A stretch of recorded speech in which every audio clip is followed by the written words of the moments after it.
Hey guys, Smooth Terrorist here, once again. This is going to be an unusual video.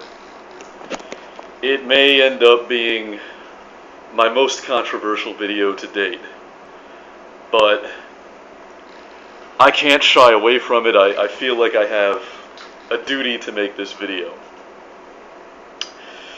A while back, I made an offhand remark that of the 2,300 some odd subscriptions to my YouTube channel, there are probably only about 50 people who watch my videos on a regular basis. And that seems to have taken on a life of its own, because now my audience refers to themselves as the 50. Some of them do anyway. I've seen comments on my videos where people say I'm one of the 50. I've gotten private messages where people say, "Hey, Smooth Terrorist, I'm one of the 50." So I guess that's become the de facto term for people who watch me on YouTube on a regular basis. They're called the 50. And I'm talking about people like Tirade Faction, Mass Zombicide, Sarahan6, Scrap Heap 71, Giant Kukri, Max Sterner for Life, Kill Chemo, Sovereign Individuals, Severed 321, Boozy Beggar, Anarchist Moose. You know, I'm going to leave a lot of names off that list, obviously, because I can't sit here and name everybody, but you guys know who you are. And I want to read a comment that I got recently on my last video, The Perils of Tribalism. This is by a guy named Ensevero, who I've seen around quite a bit, actually, but I don't know how to pronounce his name. And this is what he says. He says, "What you are doing here is important, not because it is going to change anything, because this is the shit that gets me through the day. Navigating this fucked up world gets harder for me every day, and just knowing that I'm not the only person who thinks this way keeps me from falling apart." That comment meant a lot to me, and I feel the same way about my audience. I feel the same way about the 50. You know, I'm sure you guys, some of you guys anyway, remember back in the day when I used to trash my audience and talk shit about my audience all the time. And that's because I was pandering to the masses, and I knew that. And I knew most of the people who watched my videos were watching for drama, watching, you know, they were idiots. They were morons, and I knew it. So I treated them like that. But I want you guys to know, I cherish the 50. I love you fucking guys. Every one of you. And I'm sure I've spoken some choice words to every single one of you, because I don't pull any punches in the comments section. If I disagree with something that you say, I'm going to get right up in your fucking face, and I expect you to do the same. But nevertheless, I think you guys are extraordinarily valuable to the world, to society, just to me. And I want you guys to be able to recognize how exceptional you are. In case you don't recognize your value, in case you don't get out and meet the people often enough to realize just how authoritarian the average person is. You know, I could probably walk outside right now and find 15 people in the first 5 minutes who would agree that 60-ounce soft drinks should be banned, you know, or whatever the hell that. What was that deal with soft drinks? Like the big soft drinks, we have to ban that now to save people from themselves and combat obesity. This is how authoritarian the average person is. That's the point I'm trying to make. And I want you guys to realize how rare and special you are. The fact that you believe in freedom makes you an incredibly rare breed. And if you study the history books, every time a revolution takes place, the first people to be lined up against the walls and shot are always the anarchists. The anarchists are always the first to get lined up and shot. When governments change hands, when a revolution takes place, they're always the first to go. Now, you know, I've been accused of being a paranoid survivalist before, and I think I probably am. I think that's probably true. Nevertheless, some disturbing signs have been coming over the wire lately, a little bit more so than usual.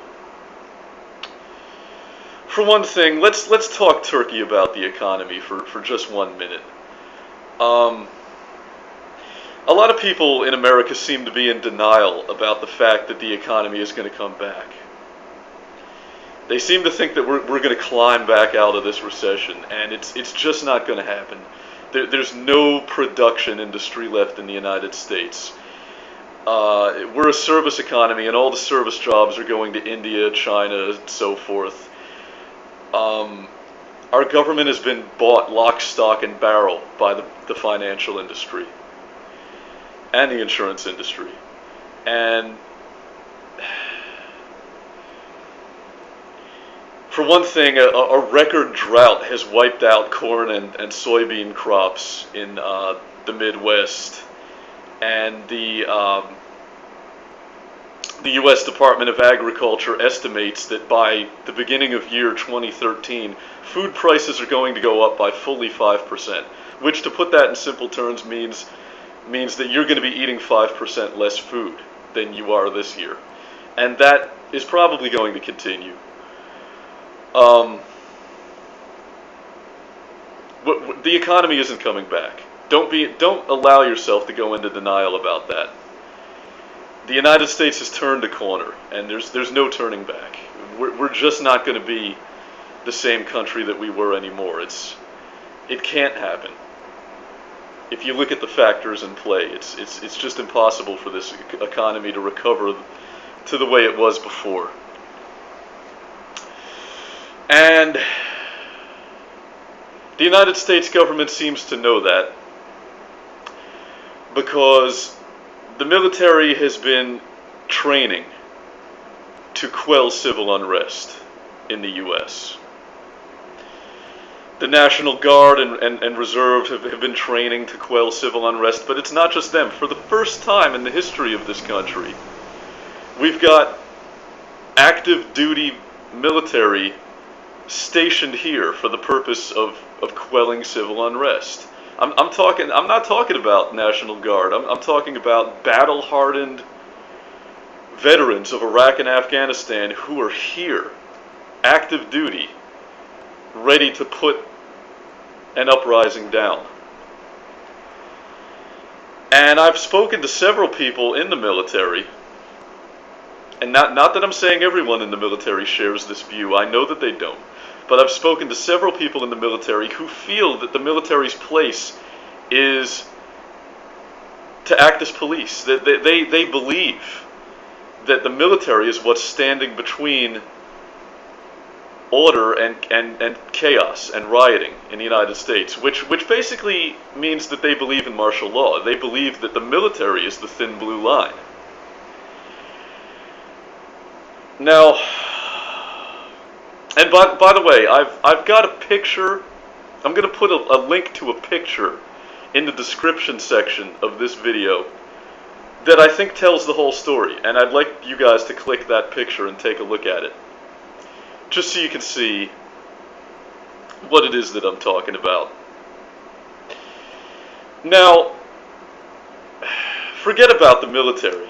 What about civil government? The Social Security Administration has recently purchased 170,000 rounds of hollow point ammo.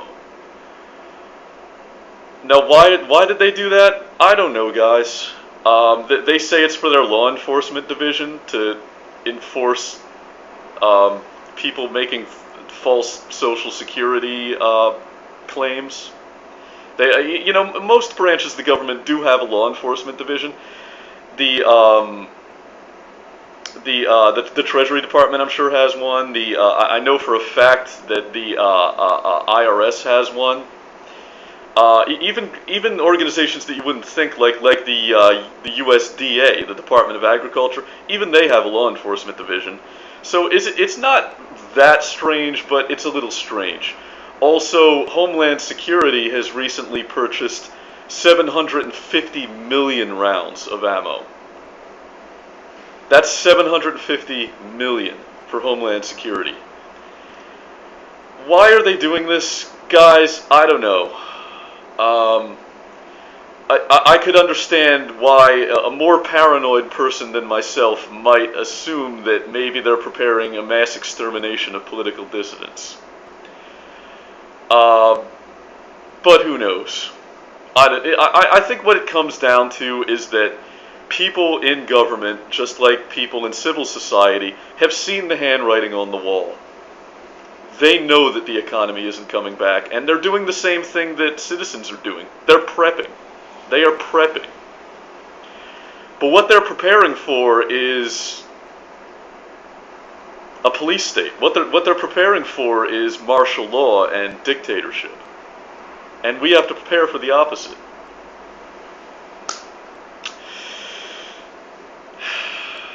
The FBI and Homeland Security have added constitutionalists to their list of domestic terror threats. In other words, if you believe that the United States Constitution should be upheld and respected, you're a domestic terrorist, according to the FBI.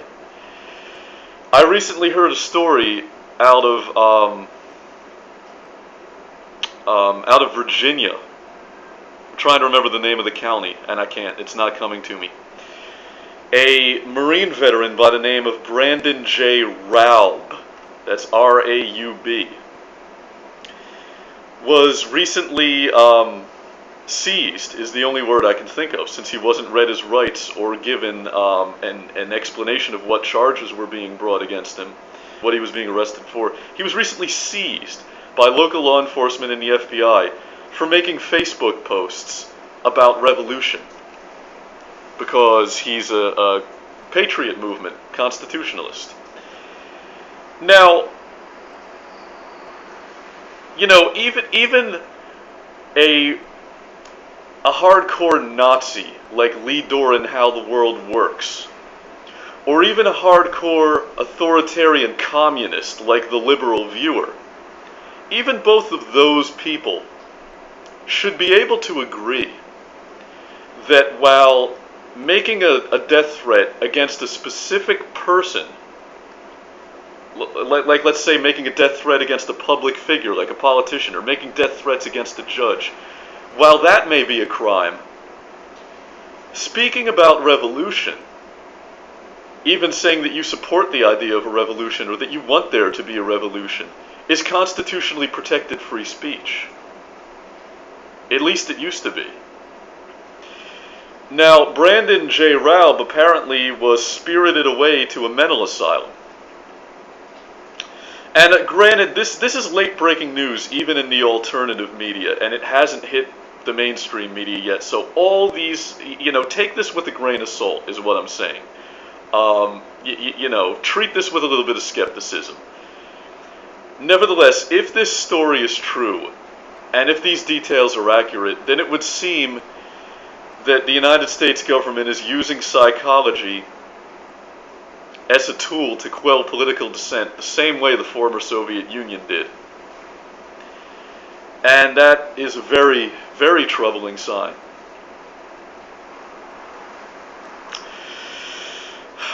What else is happening? The UK government is preparing a military raid, or at least they're talking about it, a military raid of their embassy in Ecuador to seize Julian Assange, who's claiming political asylum there.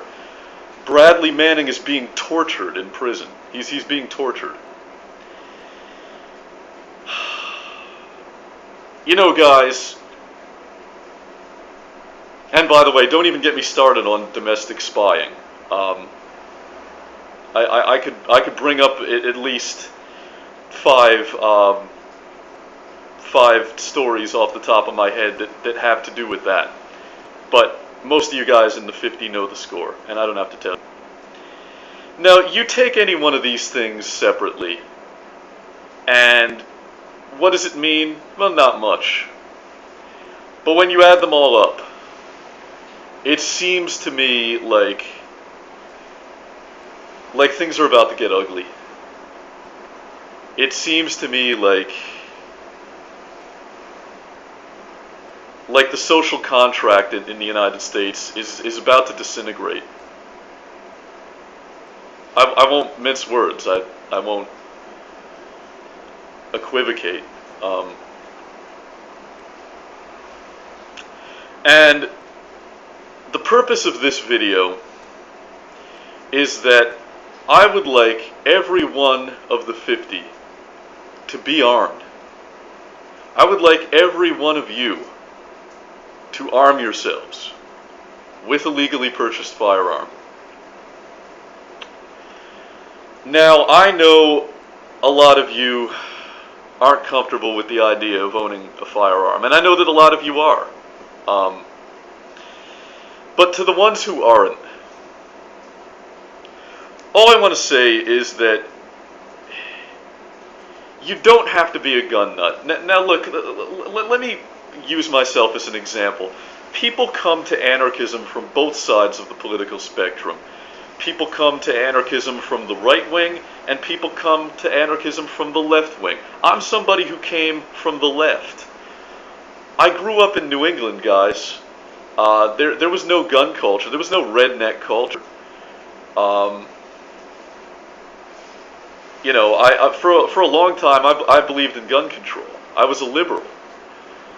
And when I purchased my first firearm, I remember people saying to me, well, you're going to be a gun nut now. You know, this time next year, you're going to have 100 guns. You're going to be stockpiling guns. Well, it's been quite a while, and I still only have one gun. I just have one. That's all that I feel I need, because I'm not a gun nut. I'm not somebody who loves guns. I actually hate guns. I can't look at my gun without getting a deep feeling of existential dread. That's the only way I can put it. When I look at this thing, as corny as it sounds, when I look at this thing, the piano chords from John Lennon's Imagine go through my head. And I just get really depressed. I mean, I really, sometimes I have the urge to smash it. Sometimes I have the urge to take a hammer and try to destroy it, which wouldn't be easy because it's an AK-47. But I want all of you guys to have the ability to defend yourselves, should that become necessary. Now, I know some of you are on a budget, just like me. So I'm going to talk a little bit about what I've got right here and what I paid for it. I call this the poor man's M4. This is an AMD 65 assault rifle. It's Hungarian. It's basically a shorter scale version of the AK-47. Now, I paid about $600 for this because I bought it during the height of the gun rush when Obama first came into office and Eric Holder was publicly speaking about banning all semi-automatic assault rifles. And no, that's not a conspiracy theory. He said it. If you guys can't track down a quote, then whatever. But I remember people saying, what are you, paranoid? You think they're trying to ban the guns? Eric Holder said what he said. The words came out of his mouth. So it's not paranoia to take people at their word. So I paid a little bit more. If you bought one of these today, you will pay about $450. That's cheap. At least by American standards. Now, I've outfitted this with a cheap quad Picatinny rail that's actually intended for airsoft guns, but it works just fine on the real thing. This is a little red dot scope on top. I paid about $30 from that. It came from Walmart. And it's basically a poor man's aim point. and it allows you to acquire targets quickly. Now, if you get this, you're going to have to sight it in. If you're a marksman and you have experience, you can do that in a few minutes. If you're like me, it'll take you a whole afternoon.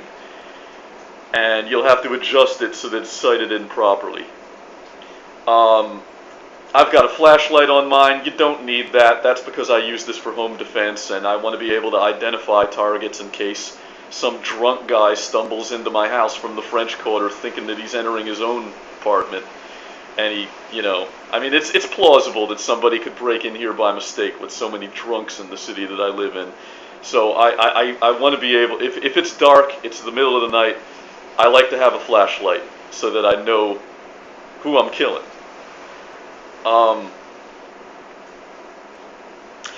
But bottom line, all told, with all the, and I've changed the grip on this, I've made a few modifications. Bottom line, this gun in the configuration that it's in cost me less than $1,000. We're talking in the ballpark of maybe between $700 and $800. But I've got as much capability here as the average SWAT cop, as the average soldier. I've got as much capability as you would get from an M4 that costs you $2,000 or $3,000, because I shopped smart. And the reason that I'm telling you guys this is, if you're on a budget and you think you can't afford it, guys, save your pennies. While it's still legal to arm yourself, while it's still legal to purchase a firearm, please arm yourself. I don't sleep any easier at night because I have this gun. It doesn't give me much peace of mind. But you know what would give me a great peace of mind? To know that my fellow Americans are armed. To know that you have the capability of defending yourselves against political repression, against tyranny, against being raided in the middle of the night and imprisoned without charges or on bogus charges.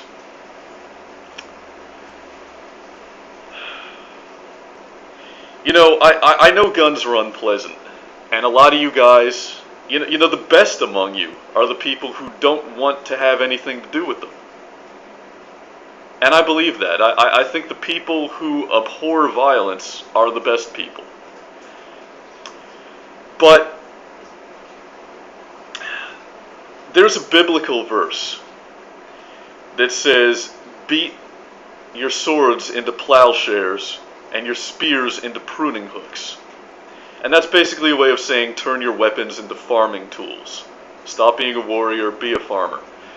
Well, Thomas Jefferson had he